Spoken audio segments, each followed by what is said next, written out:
Salut les amis, le meeting Diamond League de Londres vient de se terminer et on a assisté à un meeting très sympa à suivre. Il y avait des gros duels, notamment sur le 100 mètres masculin, on va en reparler. Pour tout savoir sur ce meeting Diamond League de Londres, installez-vous bien, vous êtes dans la chambre d'appel. On your marks. Set. On était à Londres, c'était un samedi maussade avec un peu d'humidité. En début de retransmission, il y a eu quelques averses qui ont humidifié la piste, mais finalement pendant le meeting, il y a eu du sec, la piste a séché et les performances ont vraiment foisonné sur cette piste du London Stadium, qui était le théâtre des Jeux Olympiques 2012, qui ont été aussi le lieu des Championnats du Monde 2017 à Londres. Un fervent public qui connaît l'athlétisme et ça faisait vraiment plaisir à suivre. Là aujourd'hui je vais vous parler parce que Stéphane n'est pas là, il est sous la pluie lui aussi à Saint-Étienne pour les championnats de France à venir. Je vais vous parler un petit peu de toutes les perfs des athlètes internationaux, puisque dans un podcast précédent, vous pouvez aller voir, je vous ai déjà débriefé un petit peu toutes les perfs françaises de ce meeting, notamment le record de France de Agathe Guillemot sur le mile. Allez écouter ce podcast si vous voulez toutes les informations sur les Français, mais ici, aujourd'hui, là, je vais vous parler des performances internationales, à commencer par le 100 mètres masculin, la course que tout le monde attendait, la revanche entre Noah Lyles et Letzil Tebogo qui se sont affrontés il y a quelques jours de ça à Monaco sur le 200 mètres. Le 200 mètres où Tebogo était champion olympique en titre, Lyles troisième à Paris l'année dernière, et c'était Lyles qui l'avait emporté sur le 200 mètres de Monaco devant Tebogo. Donc il y avait de la revanche dans l'air, mais attention, il y avait un petit jeune qui est en train vraiment d'émerger depuis 2-3 années, depuis Budapest. Vraiment, moi je l'ai dans le viseur depuis les mondiaux de 2023 à Budapest, c'est Oblique Séville. On en avait parlé avec Stéphane dans le preview, on vous avait dit de garder un œil sur lui qui pouvait créer la surprise. Et là, effectivement, il a fait un départ canon. Il remporte la course Oblique Séville en 9,86. Il atomise Noah Lyles qui finit quand même deuxième de la course en 10,00, c'est-à-dire qu'il colle 14 centièmes au champion olympique du 100 mètres.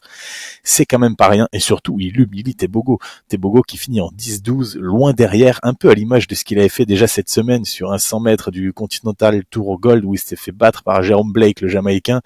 Il avait couru, je crois, 10,07 ou 10,08 ce Tebogo. Il a du mal sur le 100 mètres. Son season best sur 100 mètres, c'est 10,03 à Tebogo pour l'instant.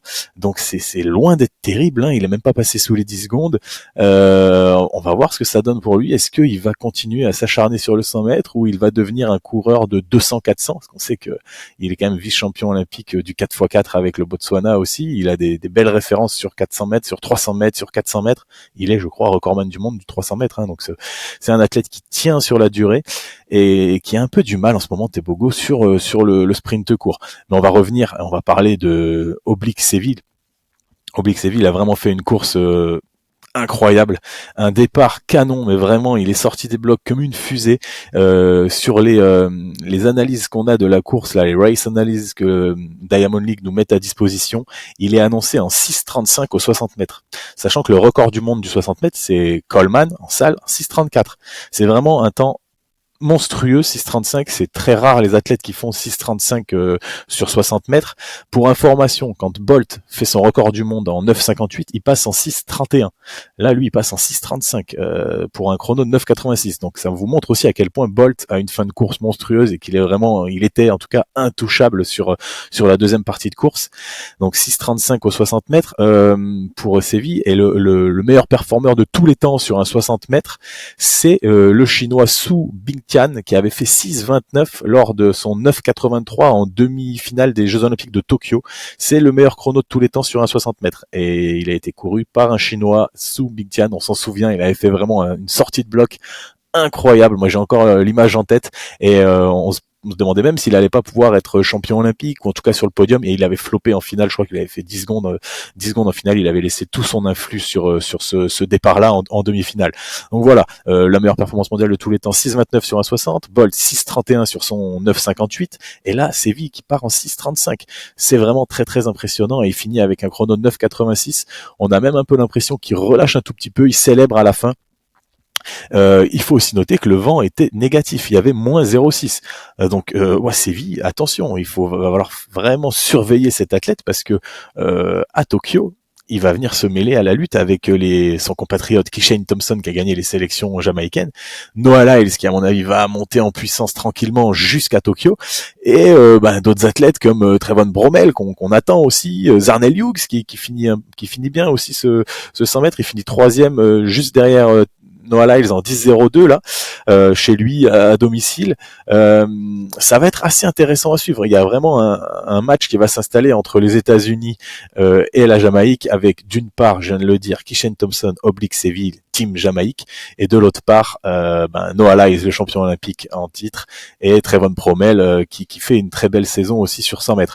Dites-moi, pour vous, quel va être le podium du 100 mètres des championnats du monde de Tokyo? Qui vous voyez de ces quatre-là? Est-ce qu'il y en a un autre que vous voyez, par exemple un Simbine, je sais pas, ou un Jefferius? Allez, pourquoi pas Jefferius, hein, on va le dire ici, qui vient d'être champion d'Europe espoir avec 10-28, moins 2 de vent de phase, donc ça peut laisser présager des chronos en dessous des 10-10 et proche des 10-0 s'il a des bonnes conditions à Talence, et ça pourrait lui permettre de se qualifier en individuel pour le championnat du monde de Tokyo. Donc voilà, c'était aussi l'occasion de faire un petit cocorico et de parler de Jefferius, mais bon, revenons à la course de la Diamond League de Londres. Séville, incroyable départ, incroyable mise en action, incroyable relâchement, j'adore sa façon de courir, c'est vraiment une boule de nerfs qui malgré tout arrive à conserver sa vitesse en fin de course, donc c'est vraiment assez intéressant. Il fait vraiment jeu égal, il est même meilleur que Noah Lyles dans les 30 derniers mètres, là où normalement Lyles écrase tout le monde et revient sur tout le monde. On s'en souvient l'année dernière à Paris en finale des JO, hein, il était à la rue aux 50 mètres, aux 60 mètres Lyles, et finalement il a rattrapé tout le monde jusqu'à coiffer sur la ligne vraiment pour quelques millièmes Kishane Thompson, tous les deux dans le temps de 9,79. Donc voilà, à surveiller, c'est Séville, Kishane Thompson, Noah Lyles, Trevon Bromell, Akani Simbine, Tebogo. Est-ce qu'il va se relever de ces deux humiliations successives en Diamond League? Est-ce qu'il va retourner au travail ou est-ce qu'il va se focaliser sur le 200 et le 400 mètres? Là est toute la question, mais en tout cas c'était vraiment, à mon avis, pour moi en tout cas, la course de ce meeting Diamond League. D'ailleurs j'ai hâte de voir comment va être traitée cette saison de Diamond League dans la série sur Netflix Sprint. J'espère qu'on va avoir le droit à une troisième saison dans la continuité des deux premières, et notamment de ce qui s'était passé au JO l'année dernière avec la victoire sur 100 mètres de Noah Lyles et la victoire sur 200 mètres de Tebogo. Je pense que la rivalité s'est installée entre les deux. En tout cas, là il y a les Jamaïcains qui veulent reprendre un petit peu le leadership, et moi j'ai hâte de voir la série sprint. Je sais pas, dites-moi aussi pareil ce que vous en pensez, mais ça risque d'être assez sympa à suivre. Et en tout cas, j'espère qu'ils étaient à Londres pour cette Diamond League, parce qu'ils vont avoir de quoi parler, parce que sur place, on l'a dit, il y avait donc Séville qui gagne la course, Noah Lyles, le champion olympique du 100 mètres, Tebogo, le champion olympique du 200 mètres, mais sur place, il y avait aussi Kishane Thompson qui a fait le relais 4 fois 100 mètres jamaïcain qu'ils ont gagné en 37-80, mais qui n'a pas pris part aux 100 mètres. C'est quand même un sacré choix. Il a fait le déplacement jusqu'à Londres pour faire un 4x100. Moi je trouve ça super intéressant parce qu'il joue le jeu du relais, et ça c'est rare, les top athlètes qui jouent clairement le jeu du relais. Moi j'adore cet état d'esprit, c'est vraiment trop bien. Bravo à Kishane Thompson, bravo à la Jamaïque d'être capable de rassembler, de fédérer autour du relais. Moi c'est quelque chose que j'aime, que je veux mettre en avant, c'est pour ça que j'en parle d'ailleurs. Mais Kishane Thompson, il était dans le stade et il a vu tous les cadors du sprint mondial, Séville, Lyles, Tebogo, Simbine, Zarnell Hughes, il les a vus sur la ligne droite, il devait être dans les tribunes, les regarder, il devait avoir les crocs, la rage, et lui il pouvait pas s'exprimer alors qu'il est en forme, puisqu'il a fait le 4x100 quelques heures avant cette course. Donc j'espère qu'il y aura des images de ça dans Sprint et la série Netflix pour voir un petit peu l'état d'esprit de ce Kishane Thompson, de tous ces athlètes sur ces Diamond League. C'est vrai que c'est une série que moi j'ai beaucoup aimé suivre. J'ai adoré et détesté Noah Lyles, j'ai adoré l'humilité de Marcel Jacobs notamment, et le sens du travail, tout ça. Voilà, et Tebogo, dans les conditions dans lesquelles il a pu s'entraîner. Voilà. J'adore vraiment cette série, et c'est pour ça aussi qu'on est tous un peu sensibles au sprint. D'ailleurs, elle porte bien son nom. Il y avait pour moi la deuxième course de ce meeting, c'est également du sprint, le 200 mètres féminin. Il y avait encore une fois du beau monde, hein. Julian Alfred, la championne olympique du 100 mètres, qui allait se tester sur 200 mètres. Elle en avait pas couru depuis le mois d'avril et c'est 21,88 de début de saison. Elle était attendue. Pareil, elle prend moins 0,6 de face, donc c'est pas fou, mais ça permet pas de faire la meilleure perf possible. Et elle claque un chrono de 21,71. C'est monstrueux. C'est la 9e performance mondiale de tous les temps.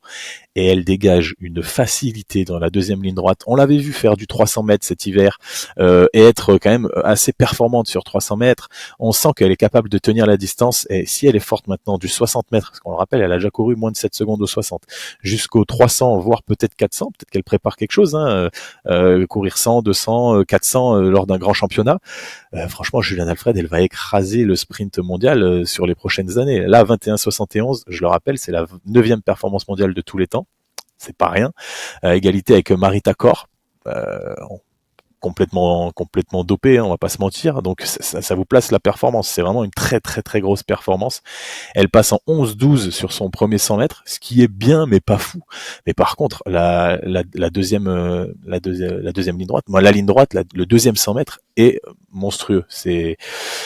Elle fait des intervalles dans la ligne droite là, elle fait des 1,02, 1,03 entre le 140, le 150, elle fait encore 1,05 entre le 160 et le 170 mètres, c'est vraiment des intervalles de fou furieux. Elle craque un peu sur les 20 derniers mètres, mais si elle tient, franchement, moi je la vois pas loin du record du monde cet été si elle joue le jeu du 200 mètres. À Tokyo, on sait que c'est une piste ultra rapide. Si les conditions sont bonnes là-bas, et à mon avis elles vont l'être, Juliane Alfred, attention, le record du monde du 200 mètres qui paraît intouchable. Donc 21,34, je le rappelle, de Florence Griffith-Joyner, ça paraît intouchable. Mais moi, en tout cas, sur cette course de Juliane Alfred avec 0,6 de vent de face, on est encore, c'est seulement son deuxième 200 mètres de la saison. Elle m'a impressionné et elle m'a mis vraiment l'eau à la bouche pour la suite de la saison. Il va se profiler un duel sur 100 mètres. J'ai l'impression avec Melissa Jefferson, où elles sont toutes les deux capables de courir en 10,60. Voilà, autour de 10,60, ce qui est monstrueux également. Et sur le 200 mètres, à mon avis, il se profile un duel avec Gaby Thomas à Tokyo également. Attendons de voir ce que va faire Gaby Thomas aux sélections US, parce qu'elle va courir à Eugene aux Trials, et on sait que Eugene est une piste rapide aussi. Gaby Thomas, elle va vouloir répondre à Juliane Alfred, et ça s'annonce très piquant, très corsé cette saison du sprint féminin, que ce soit sur 100 ou sur 200 mètres. Le 100 mètres masculin, le 200 mètres masculin s'annonce très corsé également, avec un Bednarek qui va revenir, on l'espère, prochainement. Franchement, le sprint nous en met plein les yeux. Stéphane, en début de saison, se plaignait un petit peu quand Diamond League, les perfs n'étaient pas folles.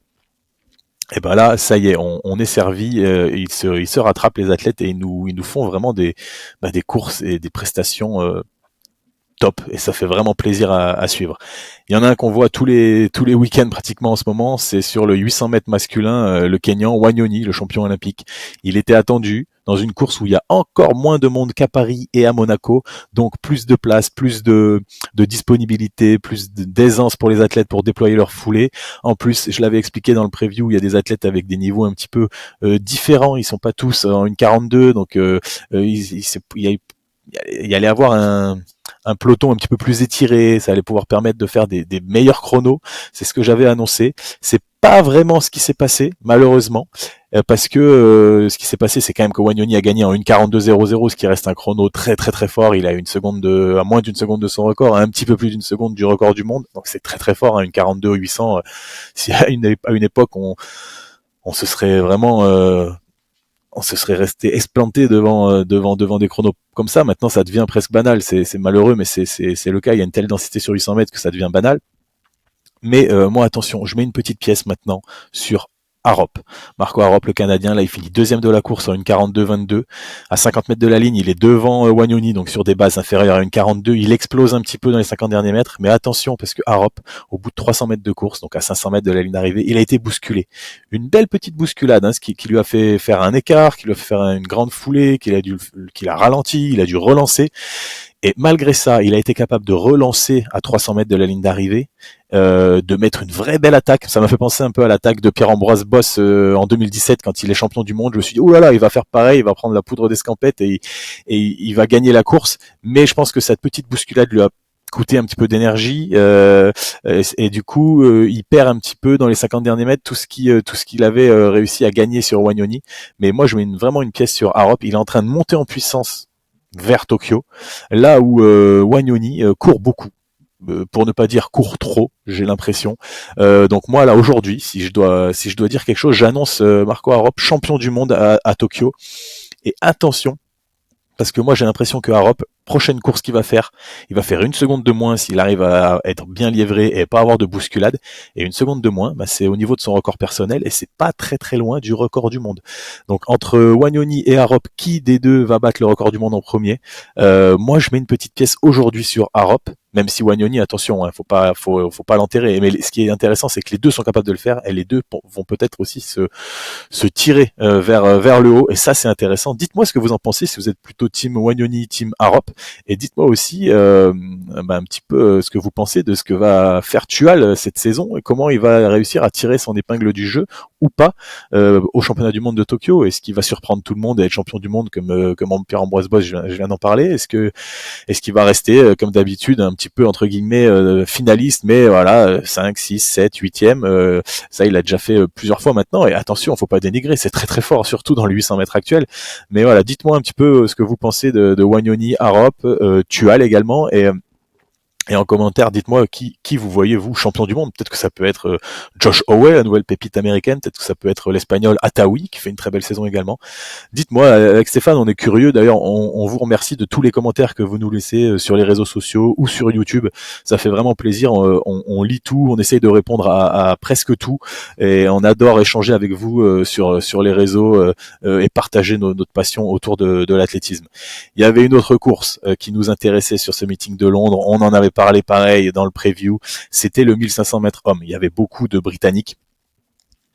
Josh Kerr, Whiteman, Giles, Mills qui malheureusement a chuté, et il y avait surtout celui qui nous fait un petit peu vibrer en ce moment avec Stéphane, et je suis sûr que vous aussi il vous fait vibrer, c'est la pépite kenyane Koch.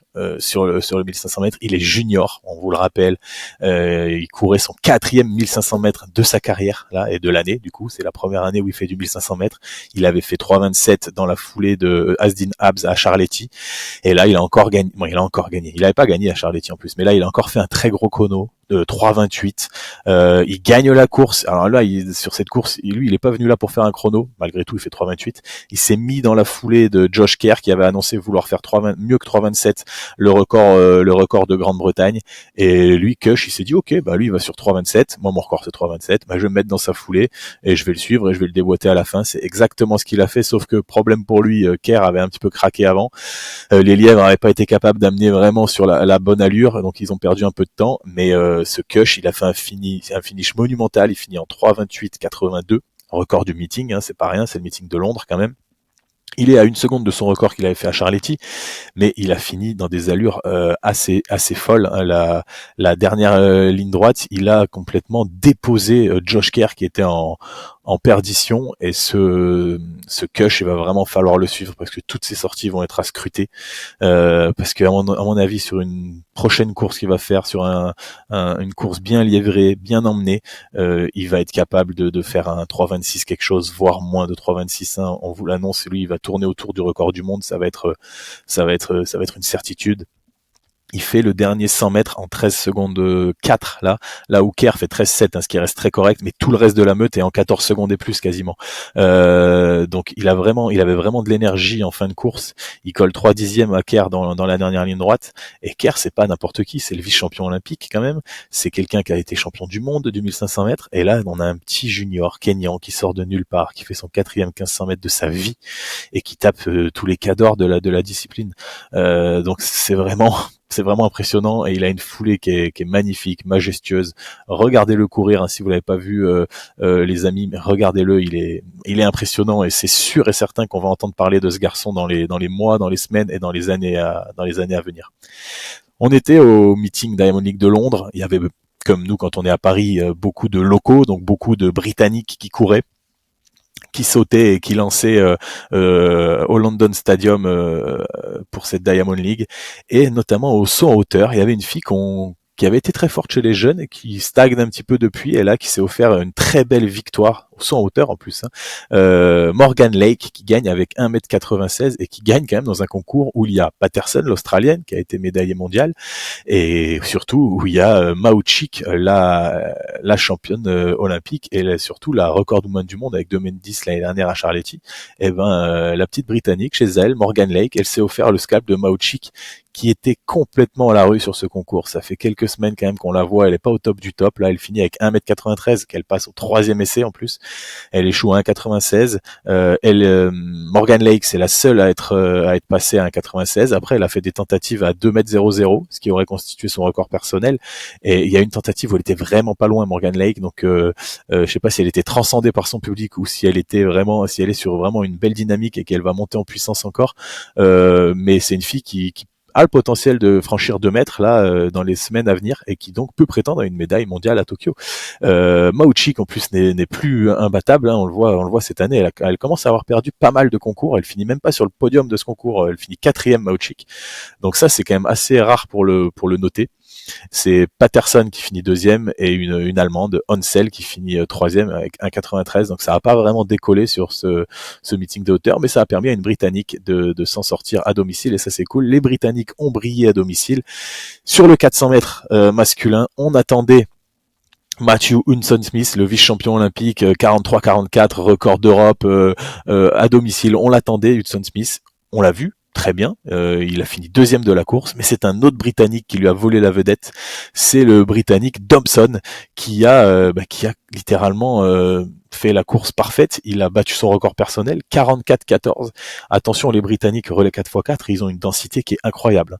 44-14, avant son record c'était 44-23, son season best c'était 44-64, donc il a vraiment fait une très très belle course, et surtout il a fait une dernière ligne droite monstrueuse. Il était loin derrière dans la dernière ligne droite aux 300 mètres. Il était 6e ou 7e et il a repris tout le monde avec une aisance, avec une facilité. Là où Néné, le meilleur performant mondial de l'année, et Hudson Smith, le Britannique, était en cycle arrière, en déperdition, lui, Dobson, dans la dernière ligne droite, il a fait des chronos de fou. Dans les 50 derniers mètres, il a couru 4 dixièmes plus vite que Hudson Smith et Néné. 4 dixièmes en 50 mètres, hein, c'est quand même assez impressionnant. Et il a fini le dernier 100 mètres en 11 secondes 80. C'est vraiment très fort. Quand on est sous les 12 secondes sur un dernier 100 mètres de 400 mètres, c'est qu'on va faire normalement moins de 44. Là, il fait 44-14 parce qu'il était passé en 21-32 au 200, donc c'était un petit peu lent. Il va falloir qu'il passe en 21-0, 21-10 au 200 et il va lâcher un chrono sous les 44. C'est une certitude, ce garçon. Il faut qu'il le fasse. Il en est capable. Alors pareil que Morgan Lake, est-ce que c'est parce qu'il était à domicile qu'il s'est transcendé? On va attendre maintenant confirmation, mais en tout cas, c'était très très très impressionnant. Et la dernière Britannique dont on va parler et qui a brillé à domicile, c'est Georgia Hunter-Bell, qui gagne un très très gros 800 mètres avec vraiment des cadors de la discipline, à domicile également, donc ça fait plaisir pour elle. 1,56,74, elle est qu'à 1 dixième de la World Lead, donc c'est quand même une très très belle course pour elle, qui s'est servie un petit peu entre guillemets de sa compatriote Gemma Ricky, qui a mené presque tout le long derrière la lièvre et qui s'est éteinte dans la dernière ligne droite, et elle, Hunter-Bell, elle s'en est servie pour aller coiffer tout le monde et faire une très belle dernière ligne droite également. Donc les Britanniques ont brillé à domicile, ça fait plaisir. Nous, quand on est à Charletti et qu'on a les Français qui brillent, à l'image de Hasdin Habs par exemple, ou Jimmy Gressier dernièrement, ça nous faisait plaisir. Et ben eux, là, ils se sont régalés aussi à domicile, et ça fait plaisir de voir des athlètes qui se régalent devant leur public. En bref, on va finir par quelques petites performances comme ça pêle-mêle. On vous avait annoncé un gros concours de saut en longueur avec les 6 meilleurs du moment sur la piste, sur le sautoir de saut en longueur, qui était une piste montée, hein, donc un petit peu tumbling. C'était un peu le même style de piste que ce qu'il y avait à Rome l'année dernière, où on avait vu des perfs incroyables. Là, ça a fait un peu pchit. Tentoglou n'a pas gagné, ça c'est à noter. Il finit 2e en 8-19. C'est le Jamaïcain Pinnock qui gagne avec 8-20. C'était assez serré. À noter quand même, Tentoglou, pour la petite info fashion, a changé d'équipementier. Il avait la dernière fois, il était chez Adidas depuis des années, mais la dernière fois on l'avait vu sauter avec des chaussures Puma. On s'était posé la question, tiens, qu'est-ce qui se passe? Et là, ça y est, il a annoncé son partenariat avec Puma et il était full Puma là sur cette compétition. Dommage pour lui, dommage pour Puma, lui qui a quand même tendance à gagner beaucoup de compétitions pour sa première apparition sous ses nouvelles couleurs. Ben, il gagne pas, on peut même dire qu'il perd. 8-19 contre 8m20, mais voilà, on va suivre un peu l'évolution de Tentoglou. De toute façon, c'est le mec qui a tout gagné ces dernières années. C'est vraiment, franchement, on va se le dire, je pense que dans les années à venir, il sera considéré comme une légende de la discipline. Hein. Il a tout gagné 2 fois. Il est double champion du monde, double champion d'Europe, double champion olympique. Voilà, il faut pas peser ses mots là. C'est vraiment une légende du saut en longueur mondial. Il y avait un concours aussi qui était intéressant, vous en avez parlé dans le preview, c'était le lancer de disque masculin, avec la présence du recordman du monde, Mikolas Alekna, à ne pas confondre avec Nicolas Anelka, le footballeur, qui a réalisé une très très très grosse perf. C'est le record de la Diamond League, donc ça parle quand même, ça fait quand même presque 15 ans je crois qu'elle existe, la Diamond League, et c'est la meilleure perf qui a jamais été faite en Diamond League, 71,70 m dans un stade fermé. Voilà, je m'excusais auprès de lui parce que j'avais un petit peu sous-estimé ce garçon. J'avais dit qu'il avait le record du monde, mais que c'était à Ramona, dans des conditions de vent, qu'il fallait vraiment relativiser tout ça et voir ce que ça valait en stade fermé. Là, il a réussi à lancer 71,70 m. Il s'est imposé devant le Slovène Che, qui a quand même lancé 68 mètres et qui a déjà fait 72 mètres cette année. Mais là, en tout cas, Alekna, 71,70 m en stade fermé. C'est très très fort et il se positionne comme le favori de Tokyo au mois de septembre. La dernière chose dont je voulais vous parler comme performance qui est assez intéressante à noter, c'était la balade de Femke Bol sur le 400 mètres haies. Il y avait personne dans sa course. Elle a collé plus d'une seconde à la deuxième. Elle réalise 52 secondes 10 dans des conditions vraiment pas terribles en début de retransmission. C'était la première course qui était retransmise, c'était la première course de la journée, en tout cas de la Diamond League.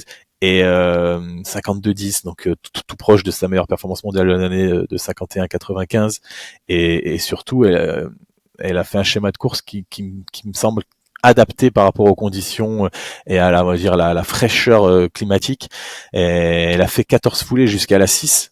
C'est-à-dire qu'elle alternait 14 foulées, ça veut dire 15 appuis, donc elle alternait de jambes d'attaque à chaque obstacle, et elle a fini en 15 foulées, donc 16 appuis sur la fin de course. À mon avis, pour pouvoir lutter avec McLaughlin, Bol, elle va être obligée de tenter des choses, et je pense qu'elle va tenter d'ici la fin de saison, sur une course vraiment où toutes les conditions sont réunies, où elle sera en forme, de faire 14 foulées jusqu'à la fin, alterner jusqu'à la fin, ce qui peut lui permettre d'aller chercher des chronos en moins de 51, et c'est ce qu'il va falloir faire si elle veut un tout petit peu inquiéter McLaughlin, qui me paraît quand même assez au-dessus, mais elle a raison, Femke Bol, de tenter des choses, et j'ai l'impression qu'elle se dirige vers une course en 14 foulées, en tout cas, ouais, jusqu'à la fin, jusqu'à la fin, je pense qu'elle va le tenter. Et ça, c'était un peu plus pour les spécialistes. J'espère que j'ai pas perdu trop de monde. Les amis, on va se retrouver dans quelques semaines maintenant pour la Diamond League, qui fait une pause de quasiment un mois. On se retrouve le 16 août en Silesia, en Pologne, pour la prochaine Diamond League. Mais entre-temps, il va se passer beaucoup de choses, notamment les trials aux États-Unis, les championnats de France élite, et on va vous en parler avec Stéphane qui sera de retour à mes côtés. Il y a beaucoup de sujets à traiter, beaucoup de minima, de qualifications pour Tokyo qui vont être réalisés, et nous on vous parlera bien évidemment de tout ça avec grand plaisir. D'ici là les amis, portez-vous bien et à très très bientôt.